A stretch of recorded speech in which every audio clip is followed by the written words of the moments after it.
Hello, good evening, welcome. We will get started in just a few minutes, waiting for participants to join. Thank you for being here tonight.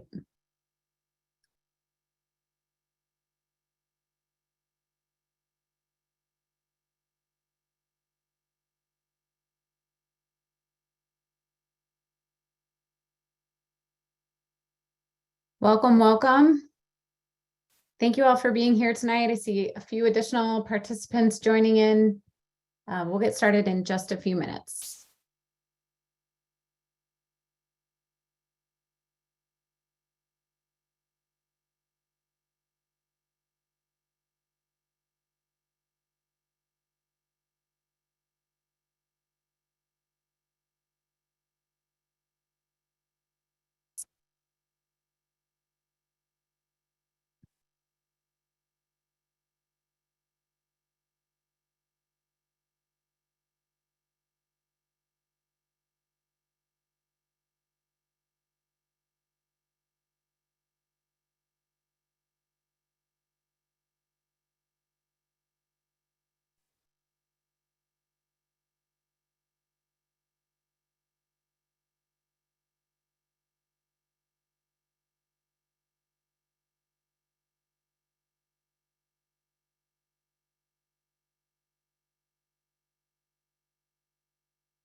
Welcome to those just joining.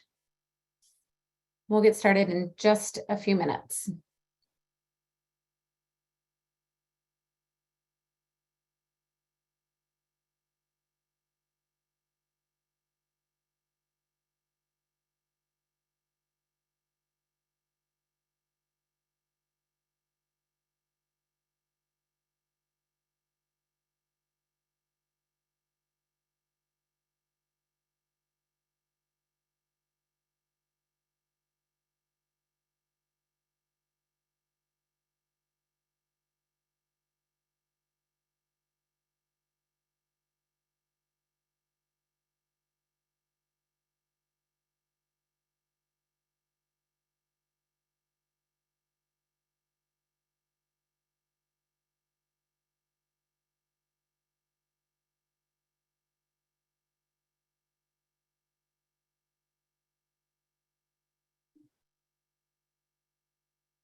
Hello, good evening. Welcome to those just joining.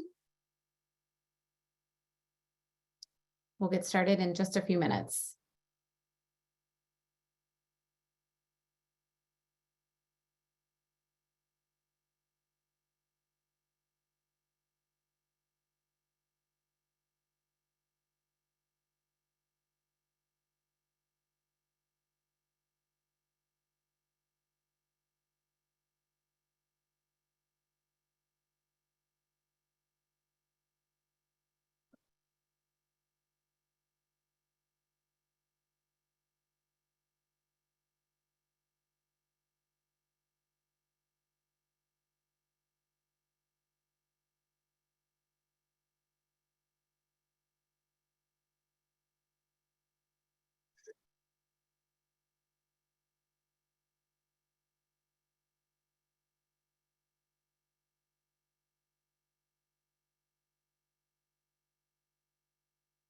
All right, good evening. Thank you all for joining tonight. Welcome to the RPM Next Phases Planning Study public meeting. Thanks again for joining. We're going to go ahead and get started. Tonight, our presentation will focus more on the Purple Line segment in Evanston and Wilmette. On Tuesday, we focused more on the Chicago project area from Addison to Howard. The presentation tonight will be similar to Tuesday's meeting. Let's first take a few minutes and go through a few technical reminders. This meeting is being recorded and will be posted to the project website following the meeting. Simultaneous interpretation in Spanish and ASL, as well as captioning, are available for this webinar. To listen in Spanish, find the interpretation globe icon in the menu at the bottom of your Zoom screen. Then click the small up arrow to the right of the icon, choose Spanish, and mute original audio. To enable closed captions, click the small up arrow to the right of the CC icon and make your selection. ASL has been spotlighted for all participants.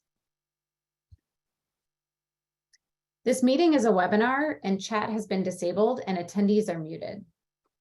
If you have questions for the project team, please utilize the Q&A panel in the Zoom window. You can find the Q&A panel in the menu bar at the bottom of your screen. When you click the Q&A panel, a pop-up will open and you can submit a question. The project team will be reviewing all questions, and while we won't be able to answer all of them tonight, we will have time at the end of this presentation for Q&A. Following the webinar, we'll post frequently asked questions and answers on the project website along with the recording. If you need technical support, please select raise hand and someone from our project team will message you to troubleshoot. And outside of this webinar, you can send questions to the project team anytime at rpmnextphases@transitchicago.com or visit the project website at transitchicago.com/rpm/next-phases. And we'll post those links in the chat in just a moment. During the webinar, we'll ask a few questions utilizing Zoom polls. When it's time for a question, I will launch the poll and that will pop up in your Zoom window. I will read the question and then you'll submit your answer. Once answers are in, I'll display the poll results. All right, that is it for our technical reminders.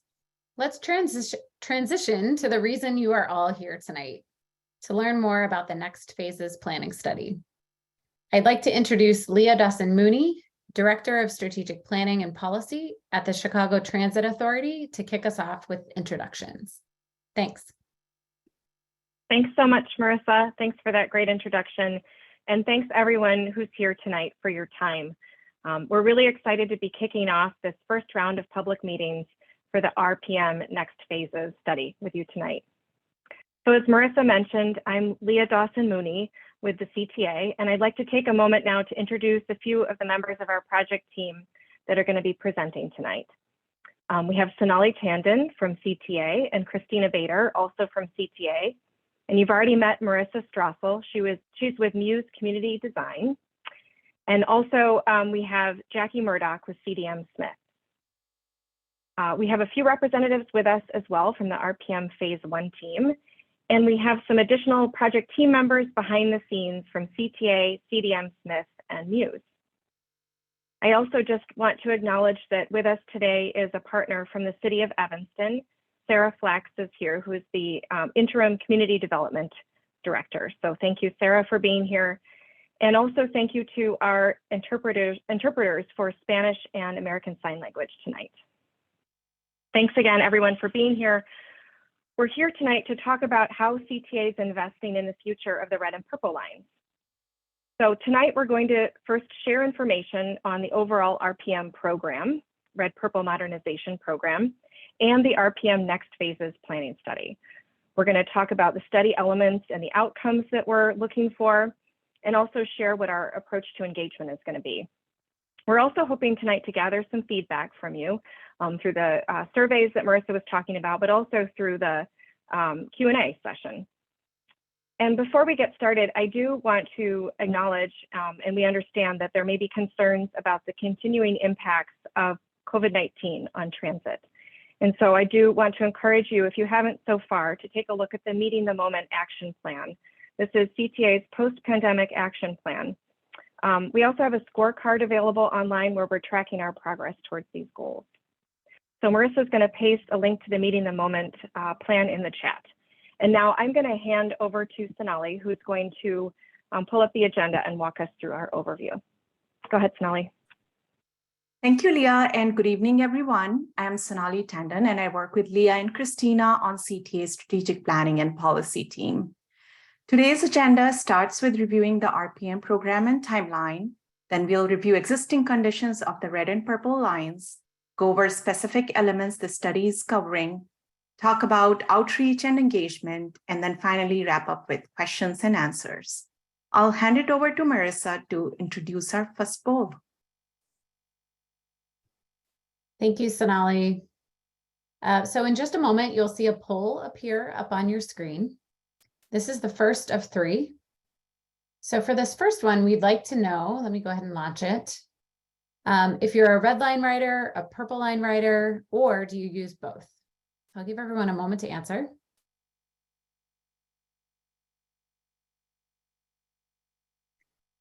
It's looking like the far majority of participants use both.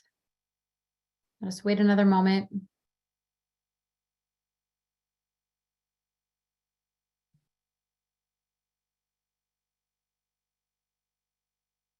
All right, so it looks like, go ahead and share that. The far majority, 85%, utilize both red and purple, with a 10% writing purple and 5% writing red. So thank you all for sharing your thoughts there. I'm going to pass it back over to Sonali for a project review. Thanks, Marissa. Let's begin with an overview of the RPM Next Phases planning study. RPM Next Phases is part of the CTA's Red Ahead program and is being completed at the same time as Phase 1 continues construction. RPM Next Phases focuses on 3 segments that are shown here on the map: Addison to Sheridan, Thorndale to Howard, and Evanston Branch, which is the purple line between Howard and Linton. The study does not cover existing Phase 1 section, which is from Lawrence to Bryn Mawr, the Wilson Station, and south of Addison. I mentioned that RPM is under the larger umbrella program of Red Ahead, which is a comprehensive initiative for modernizing and expanding the Red Line, which is Chicago's most traveled rail line. There are 3 major improvement projects in Red Ahead: Red Purple modernization, Red Line South reconstruction, and Red Line extension. There are also other projects that fill in the gaps, including the Wilson Station reconstruction, Clark Division Station renovation, and 95th Street terminal improvements, all of which have been completed. All these projects are mutually beneficial, as improvements in one area of the line can improve the speed, reliability, and capacity of the entire line. RPM corridor planning work started with a vision study for the entire 9.6-mile corridor from Belmont to Linden in 2009-2010. We'll talk in the next slide about the results of that first visioning study, which continues to guide RPM planning efforts. In 2011 to 2013, following the vision study, CTA conducted an in-depth environmental review, which is required to apply for federal funding. This also included extensive outreach and analysis on the impacts of the project, as well as conceptual designs for station and track improvements. Through this process, full modernization was identified as the preferred alternative, but because of the huge task of modernizing the whole corridor, it was decided to break up the RPM program in phases. The Phase 1 project elements were identified and moved forward along with their own environmental review. The Next Phases study builds off this previous work and fills in the gaps, such as addressing the yards and terminals at Howard and Linton, and the transition between the Phase 1 structure near Thorndale. Any improvements proposed in this study will need its own environmental review. This slide shows the RPM corridor vision goals from the 2010 visioning study for the whole corridor, which prioritized the public's preference for full modernization. Some of you on today's call may have been involved in this previous process.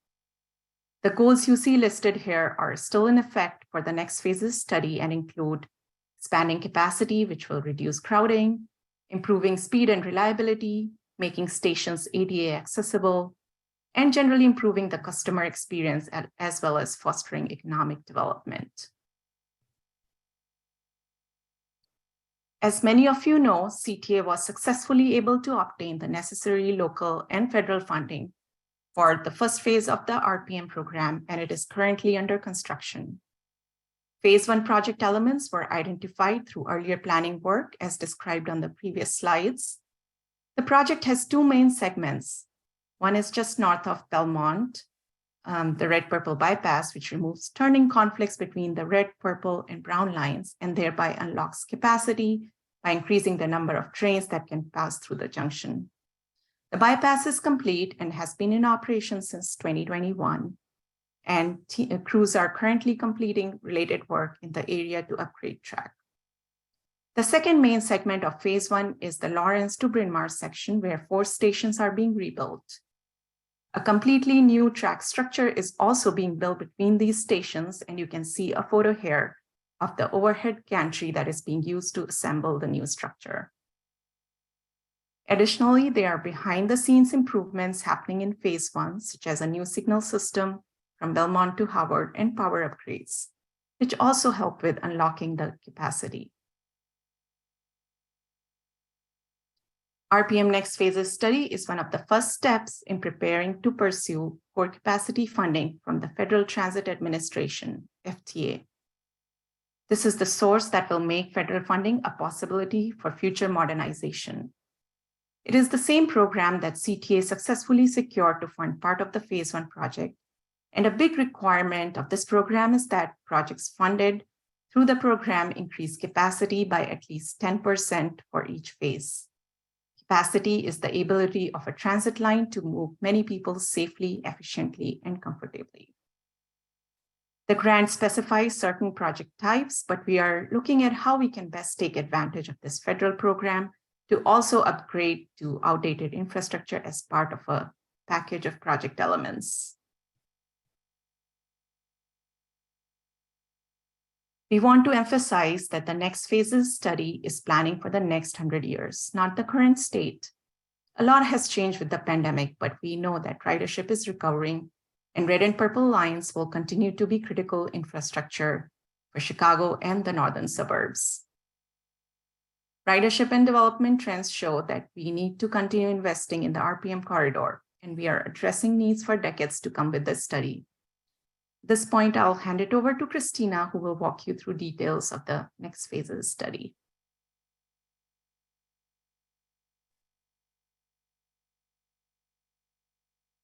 Hello, everyone. I'm Christina Bader, the project manager for this study with CTA Strategic Planning. I'll be walking you through our approach to this work, the timeline, project elements we're looking at, and some of the constraints that we're up against with a legacy system like CTA when we undertake these kinds of projects. So to recap, we were always thinking about this work with the whole corridor in mind, even though the project magnitude required breaking the work into phases, which brings us to RPM Next Phases. This is a planning study that picks up where phase 1 leaves off.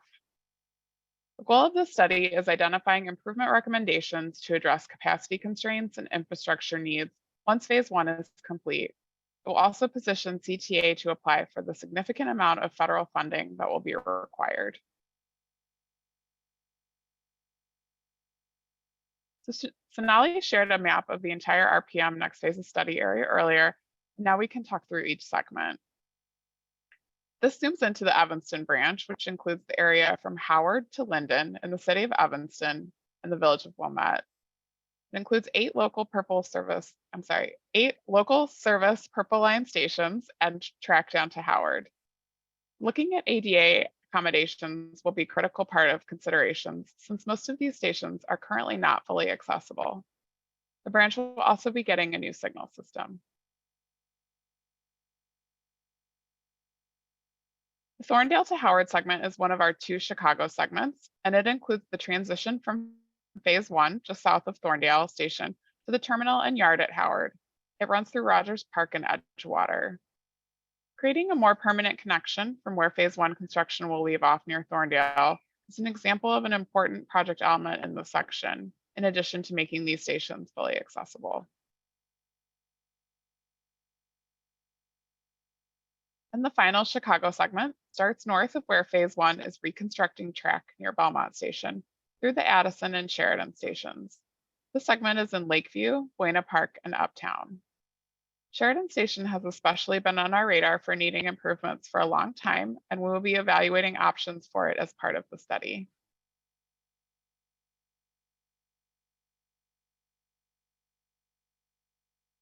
Infrastructure on these lines is a century old and in many cases requires complete reconstruction to bring it to modern standards and for CTA to be able to maintain it into the future. The viaduct in this image shows the type of infrastructure that we would be replacing. In the RPM Phase 1 project area, these viaducts are being replaced with new bridges that span the street, removing columns from the middle of the roadway, and improving both safety and community aesthetics. CTA upgraded several of these types of deteriorated viaducts about a decade ago in the vicinity of Dempster and Main Street stations as a standalone project, which made a huge impact on community aesthetics and maintainability. But many viaducts remain to be done in coordination with adjacent station upgrades as part of the next phases. An important need is also ADA accessibility. This is a big priority for the CTA, and in most cases, ADA accessibility cannot be added to station without modernization. For example, the platforms need to be widened, station entrances need to be reconfigured, and additional life safety requirements for exiting need to be met. To bring the significant federal dollars that will be needed to RPM next phases, we are looking at how to make these upgrades eligible for the federal core capacity funding program.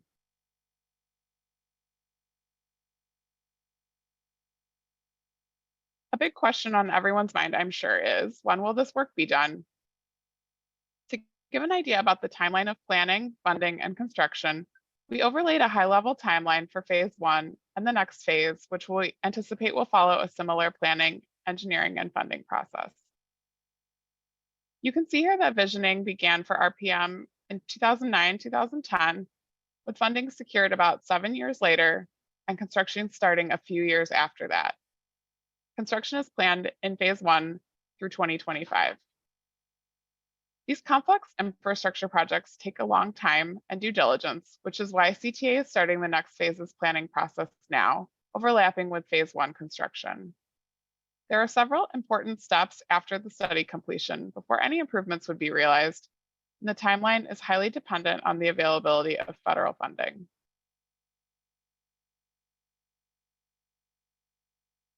This slide zooms in a bit on the next phase's process.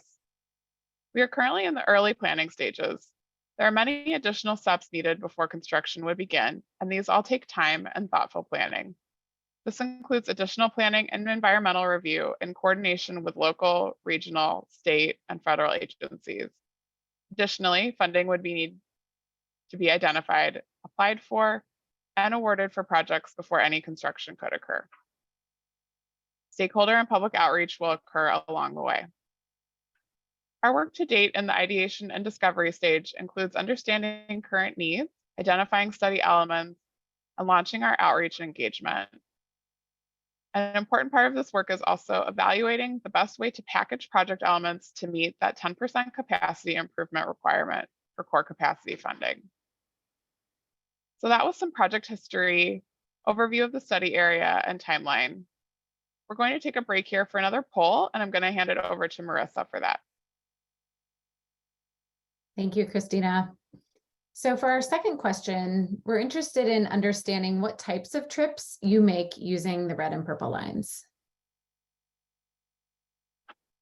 Do you use the train to commute, for appointments, shopping, entertainment, travel to or from the airport, or something else?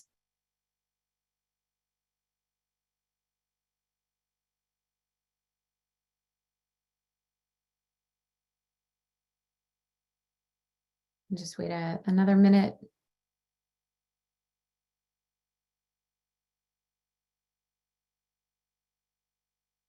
We're seeing a lot of responses for entertainment, appointments, shopping, and commuting.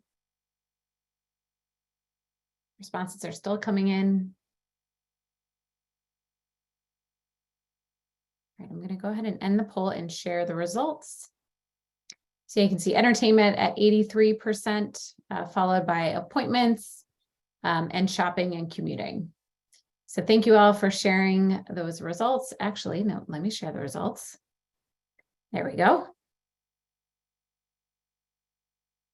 So again, entertainment at 83%, followed by appointments, then shopping and commuting. Thank you all for participating. And just a note, I know that we've been receiving some questions in the Q&A panel. Thank you all for submitting those questions.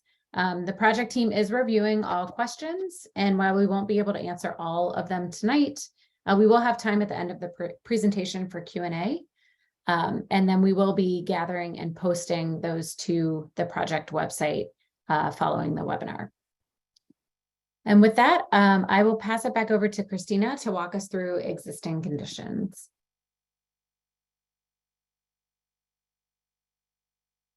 All right. Thanks, Marissa. Before we get into what kind of improvements we'll be considering in our study, we want to share what conditions currently exist in the study area. So these images show Purple Line stations in the 1930s. At South Boulevard, we have the same viaduct and support structures we did in the early 1900s. The Purple Line was a driving force in shaping Evanston's development pattern with walkable, transit-oriented development around the stations, and it remains a vital community and economic driver today. There's a need for modernization of the corridor for many reasons. Apart from a few stations, the Red and Purple Line stations and track structures in the study area are around 100 years old. Most stations need complete reconstruction or renovation to lessen maintenance issues, provide riders with modern amenities, and be more accessible. Much of the infrastructure is at the end of its useful lifespan. So now we'll take a look at our approach to project elements and outcomes. Here you can see the project elements we're considering. Some of them aren't as apparent to riders as they are to the engineers on our team. They have big impacts in terms of modernizing conditions and helping CTA reach the needed 10% capacity improvement. Howard and Linden yards are at storage capacity, and we're looking at ways to relieve the pressures on them. The terminals at these locations, particularly Howard, have complex operational train movements as trains move in and out of the yard that often cause delays on the red, purple, and yellow lines. At stations, we will be modernizing and providing ADA accessibility. Future 10-car service on the red line and 8-car service on the purple line are being considered with the necessary platform extensions. In fact, improving accessibility is one of the main objectives of RPM. CTA has a program to make remaining non-accessible rail stations fully ADA compliant called the All Stations Accessibility Program, or ASAP. RPM is the program that will complete this goal in its footprint by rebuilding the remaining stations as accessible. Behind the scenes elements include the signal system, which is how the trains communicate each other for safe operations, and factors that influence speed, such as curves and track conditions, and traction power availability, which is what gives the trains the power they need to travel. Signals are being fully replaced between Belmont and Howard as part of phase 1, but the existing signal system on the Purple Line is from the 1970s and is one of the oldest remaining on the system. Ultimately, the study will recommend a package of improvements of these elements that best utilizes that core capacity funding program.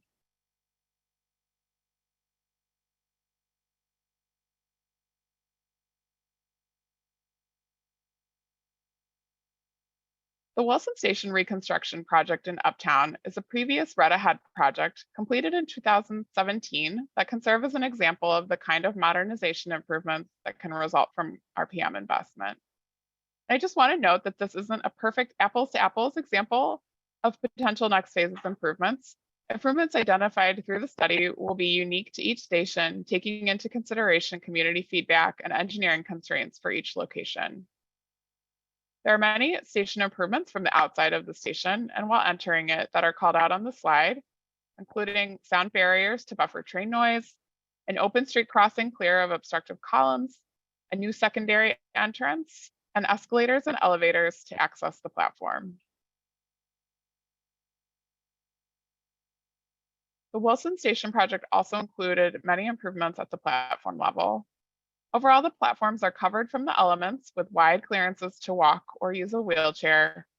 There are elevators for each platform. The 2 platforms are long enough for 10-car trains, which may be something CTA adopts in the future on the Red Line.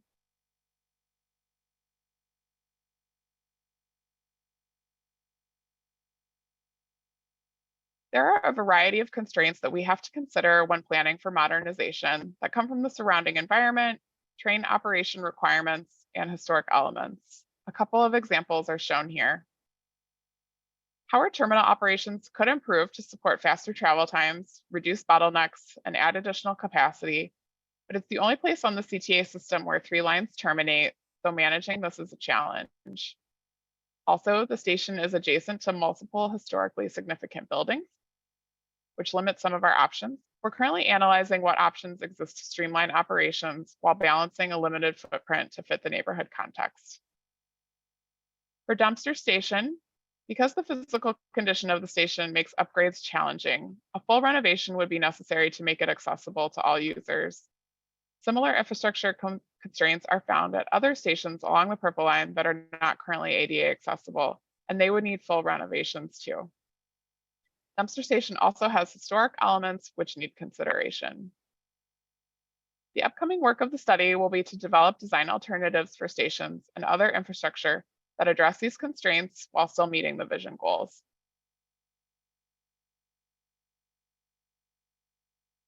Thanks, everyone. I know we covered a lot of ground there, and now I'm going to pass it back to Marissa from Muse Community Design, who's our consultant leading public and stakeholder engagement. Wonderful. Thank you, Christina. So yeah, again, I'm Marissa Strassel with Muse Community Design. We are the consultant working on engagement and outreach for the next phases planning study. As Christina mentioned, yes, you've just heard a lot of information. We're just going to take another few minutes and walk you through, how we'll continue to engage with the community and gather feedback during this study. And then we'll launch one final poll and then start into our Q&A. So our goal with engagement is really twofold. We want to create opportunities to gather general feedback and share information about the project. But we also want to gather specific feedback on project elements. So those things like station modernization and signal improvements. For our engagement, our touch points include several things. So we had a few stakeholder meetings earlier this year with leaders and organizations within the study area. We have this set of virtual public meetings that were Tuesday and this evening, really as an opportunity to provide an overview of the project study and talk with individuals within the study area. We promoted these meetings through project partners, including aldermanic offices, through social media, through CTA displays, ads, and through Ventra. Paired with our public meeting, we've launched a survey which will be open through March 27th. I'll share a link to that in the chat in just a moment. So far, we've received over 300 responses, and we encourage you to take that survey and certainly share that out with friends and neighbors and colleagues. In addition, we have a project page on the CTA website where we'll provide regular updates. A second round of engagement is planned for this fall. And in that round of engagement, we hope to include both virtual and in-person outreach activities. And so how might we use what we hear through these meetings and through the survey? Your input paired with technical analysis will inform potential study elements and those study element improvements. We'll keep you informed as the planning study moves forward. You can see that survey link. I'll paste that in the chat.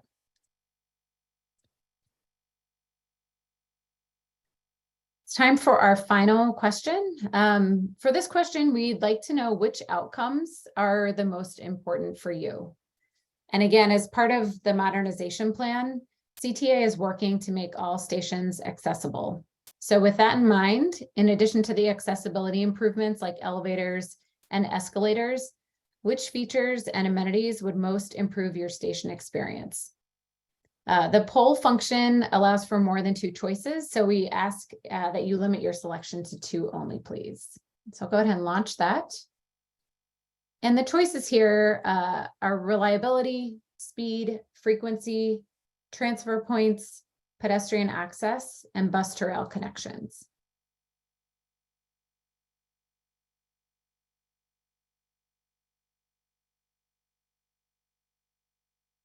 Just wait for another few responses. It's looking like frequency and reliability.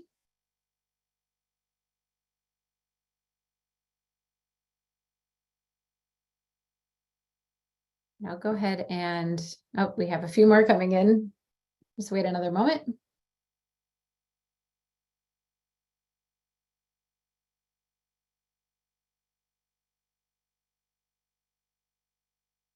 All right, I'm going to go ahead and end the poll and share out the results. So you can see frequency, actually reliability at 76%, followed by frequency, then speed at 32%, followed by transfer points, pedestrian access, and those bus to rail connections. Thank you all so much for sharing your answers. We're going to transition now, and I'm going to hand it over to Jackie Murdoch with CDM Smith to kick off our Q&A portion. Thanks so much. Great. Thank you, Marissa. And thank you everyone for the active participation in the chat. We have been logging them here, and I'm going to bring up a few during our last 20 minutes or so. And hopefully we get to a good amount of them. And again, if not, we will be logging them and following up on our website. Okay, so our first question that we want to launch into is, do you plan to widen Howard and Addison because they're too narrow and wheelchairs have difficulty getting down the platform? So we have certainly heard a lot and thought a lot, right, about ADA accessibility for all of the stations in the study corridor. And Leah and Sonali, I'm going to pitch this to you. And Leah, I'm hoping you can speak a little bit about Howard and Addison specifically, and Sonali, if you can speak to the larger ADA efforts in general. Thanks, Jackie. Sonali, do you want to just go ahead and kick this off? Yeah, and first of all, I wanted to acknowledge that this comment came from Garland, who is a longtime disability and accessibility advocate. So thank you, Garland, for joining us today. We are excited to see you here and for your participation.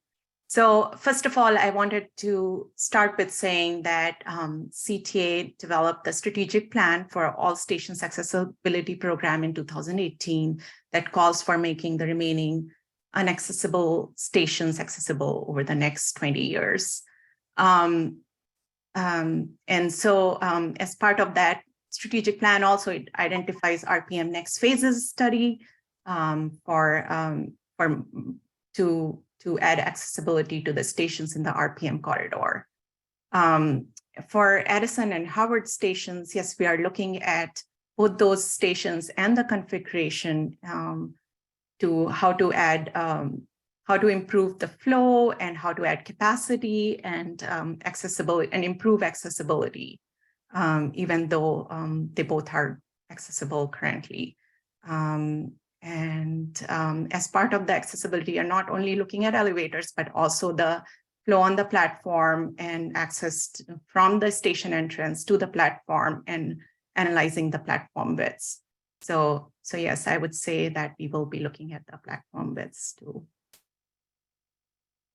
Yeah, do you want to add anything there? I think you covered it. Oh, I think that was a good answer. Thanks. Great. I have another ADA question for you, Sonali, coming in here. So, okay. Will Purple Line stations next to a hospital have priority in being made ADA compliant? And it's referencing Central next to Evanston Hospital. And again, I know we're still part of this process is to understand sort of the phasing of improvements here, but wonder if you have any thoughts about that. Yeah, so Central Station, again, as part of the RPM Next Phases study, we are looking at making all stations accessible. And certainly Central is one of the stations we definitely want to make accessible, similar to other stations, but as part of the RPM next phases, it will be part of the plan. And I would add here too that when we see responses, people send in requests through feedback, and just if anybody's ever sent something to feedback, it does make it to people. So we do get a lot of the requests for accessibility routed to us, and Central is one of the stations that comes up a lot. So we have seen that request, and it is a station that is on elevated track. And so I think there are, interesting options to consider for how to prioritize that. We are generally looking in this project at how to position different segments of this whole area for core capacity funding. And so looking at how to phase things and looking at how we can make an argument that will make it successful for a big federal grant. But this station is also, just acknowledging that it is really important as a link to the hospital there. Excellent, thank you. I know ADA has been a topic top of mind for all of us in this study, and as we've during these engagement efforts here. So thank you for those questions. Another shifting gears here a little bit, and Christina, I'm going to kick this to you here in a second. The question is, will you take into account the Main Street Station transit-oriented development study? And if you could break down what that may mean for the public, that would be great. That's to you, Ms. Bader. Yeah, I'm getting off mute. Finding the mute. Okay. And actually, I don't know if Leah might know more about this than I do. Sorry about that. Oh, no, that's okay. The Main Street TOD study. We are aware of this study, and it's actually a study that looks at how you could build a transit-oriented development or sort of transit-friendly development and density around these downtown Evanston stations. So I think a key part of any good planning study is to look at the other plans that are out there and think about how to work with them and how to facilitate the goals of those plans. So yeah, we're aware of the study, and we do intend to reference that and take a look at it. Thanks for flagging it. Yeah, and I'm wondering, Christina, if you could speak to the coordination as a part of this planning effort with Evanston a little bit. Just generally, yeah. So Evanston, City of Evanston is our partner in this study, and they have provided us with some funding to complete it. And I know Sarah Flax is here with us today. So we've been working with them behind the scenes on this since 2018, and ever since we've been working on the study aspect of it as well. Great, thank you, Christina, and good to see you here, virtually, Sarah. Next question we have is about some historic elements. So Leah, I'll let you kind of field this one. This is a question on retaining the historic entrances at the South Boulevard Station and Central Station. Yeah, great question. Those are really interesting and historic entrances. The projects that are of a scale that we're doing here that require federal funds would really require us to look at the historic elements that we would be impacting. And actually, even at a state level, the State Historic Preservation Organization that oversees this would also require that of us. So we will be doing that. I think even if we weren't required to, we would be interested in looking at that, but that is something that will be discussed and looked at. I think it would be something that would be acknowledged in this phase in terms of how we would want to address configuration with respect to any historic preservation, but it would probably be addressed further down the line into what's called the National Environmental Policy Act process. So the NEPA process is where we study and disclose impacts from the project and then look at mitigations from those impacts. And so in that phase, we would directly be looking at that type of resource, historic resources. Excellent, thank you. I know there was a couple of folks in the chat interested in historic preservation, so I think that that covered hopefully the folks' questions related to that. All right, another question, or a few questions actually on service improvements, and there's different flavors of those questions coming in, but I'll try to sort of generally ask, what we're looking at in terms of service improvements as a part of this project, references to, considering all-day Purple Line Express service to the loop. And I'll have a second part question to that afterwards. But Leah, if you could take a question on service improvements. I'm sorry, I've got some barky dogs. Sonali, can you take this one? Yeah, sure. So as part of the next phases planning study, we are looking at infrastructure improvements and which will improve the capacity and as well as modernize the stations and infrastructure, but also we'll be developing service concepts which address capacity constraints and also looking at the feedback that we get along the way from community and you all. Thanks, Sonali. A kind of second part to that is looking at transfer stations. So a few questions coming in just generally about looking at transfer stations as a part of the study and some specific questions on, are we looking at Loyola as a potential option for a transfer station? So Sonali, if you wouldn't mind elaborating a little bit on that. Yeah, we'll definitely be analyzing the service patterns and if that means adding additional transfer stations. There was additional transfer point added with Wilson, but as part of the analysis moving forward and developing the preferred alternative, we'll definitely be analyzing the travel patterns and the ridership data and what will make most sense in terms of improving travel time for people.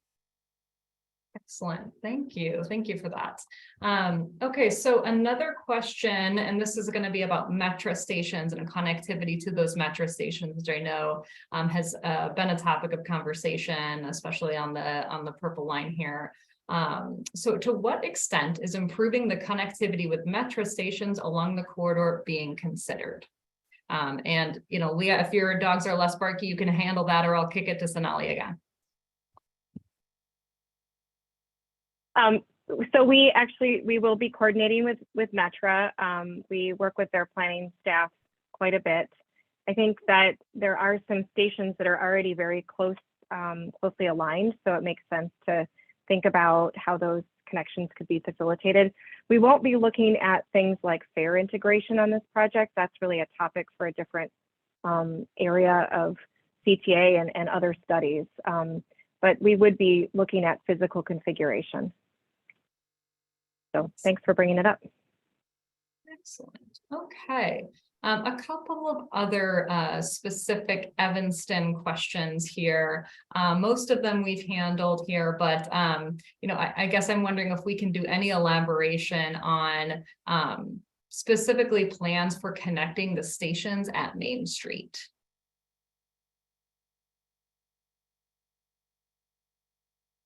So in terms of the Main Street stations in particular, we have not gotten into that level of depth so far.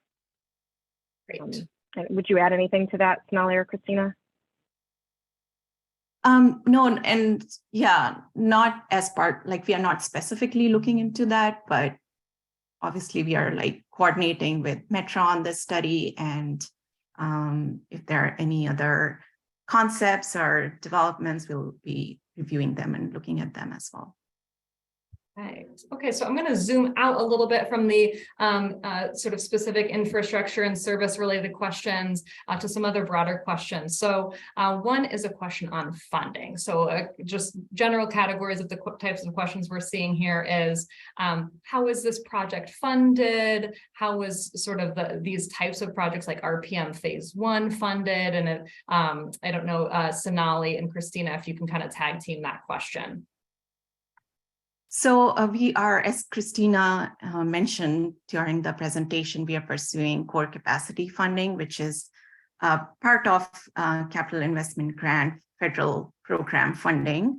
And that can provide maximum up to 60%, 50 to 60% is what it typically provides as part of the program. We'll have to figure out a number of other local, state, and other federal funding sources to make up the remaining portion.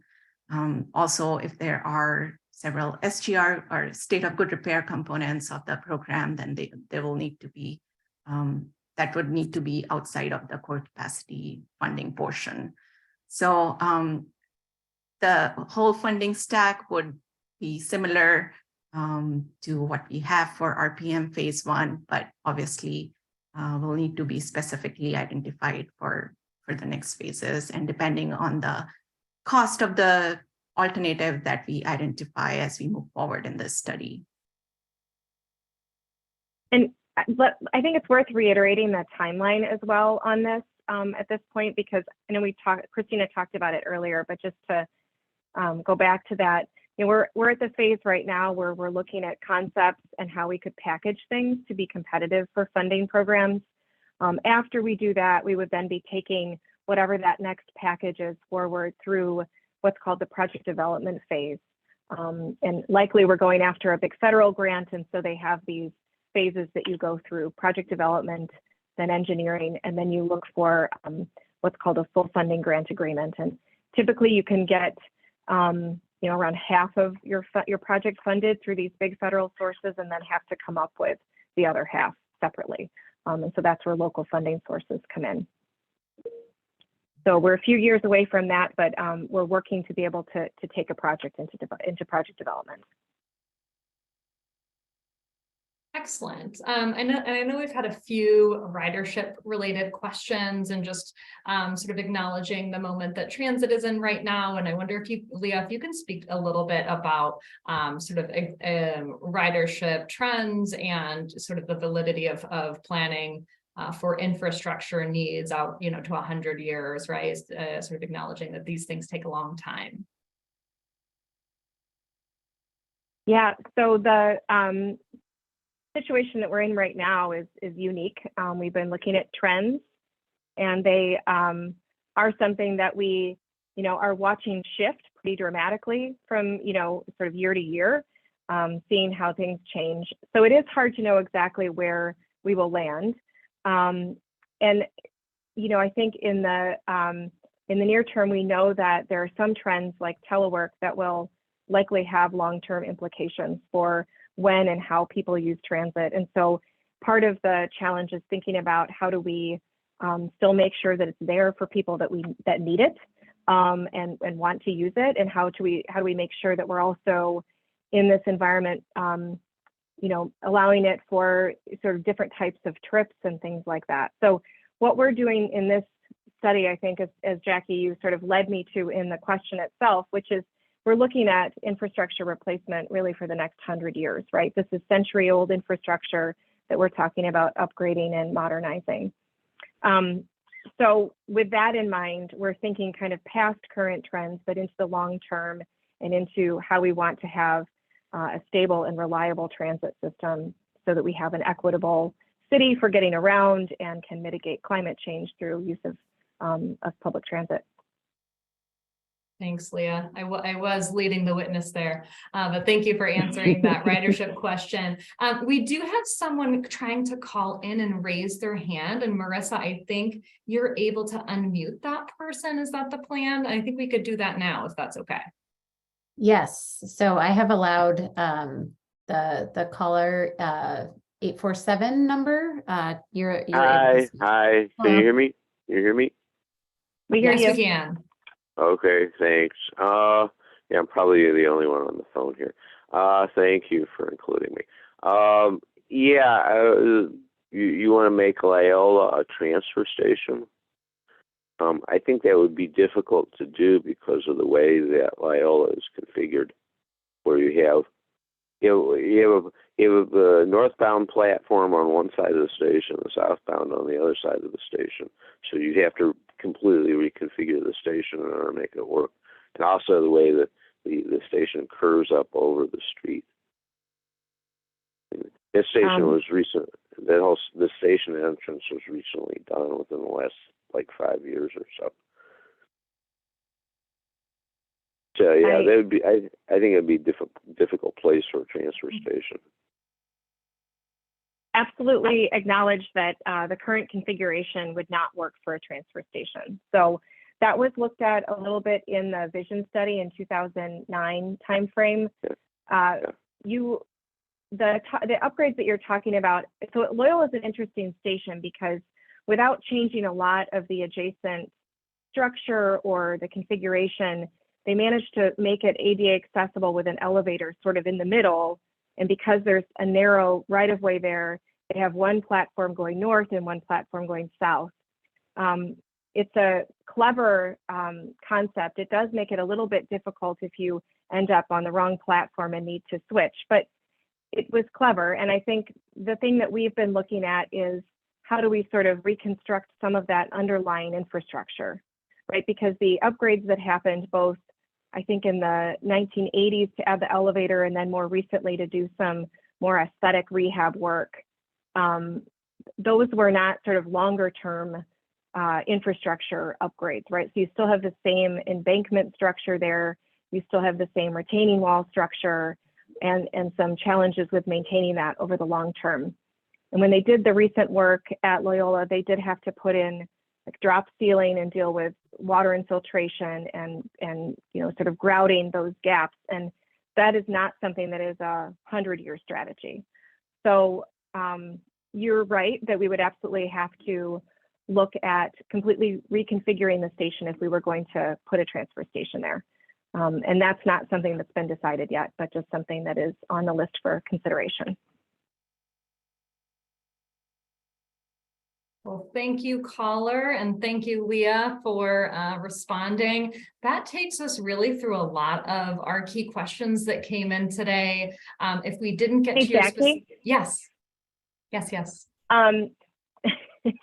Can I add on to the answer something I forgot to You may mention that amend. I think Yes. I did say the other night. Okay, let me amend. One thing I would add to the ridership question is because the transit agencies across the country are experiencing similar problems, the Federal Transit Administration does acknowledge that, and they are taking that into consideration when looking at applications for funding programs like this. So that's really the only other thing I felt like I should tack on, and thank you for being patient. Yes, the record notes. Thank you again, everybody, for this active Q&A session and for being here tonight, taking time out of your evening. A couple just wrap-up notes. Again, we're going to be still taking in and reviewing any questions and comments that we got in the chat and posting an updated frequently asked questions to the website that you now see here. So never fear if something specific that you didn't get to answer tonight. We'll hopefully have a frequently asked question updates. We will be posting these to the website as well, the recording tonight and the recording Tuesday night. So if you want to see what the sort of Chicago focused presentation contained, we're going to be posting that to the website. There's also a survey that our Marissa just posted into the chat. So please do take that survey. There's a few more questions on there than what you saw during the presentation today. And with that, I'm going to turn it back to you, Leah, to close us out. Okay, thank you, Jackie. And thanks everybody for being here tonight. I do want to acknowledge that everybody who's here has taken time out of their evening, and we really appreciate that. So thank you. We do want to stay in touch with everybody and look for updates at our website. It's transitchicago.com/RPM/next-phases. And you can also reach us on email. So we will respond to you on email and look for updates as well on social media. I do want to plug again taking that survey. So please look at that survey link and feel free to share it with others. And so that is on the Next Phases website as well. So on behalf of the whole project team, I just want to say thank you for being here. If you did not get your question answered tonight, you can always follow up with us in an email, or we may actually incorporate it into some future FAQs. And, just do stay in touch with us. We hope to see you guys this summer, and have a great evening. And looking forward to all that's to come. Thanks for joining us.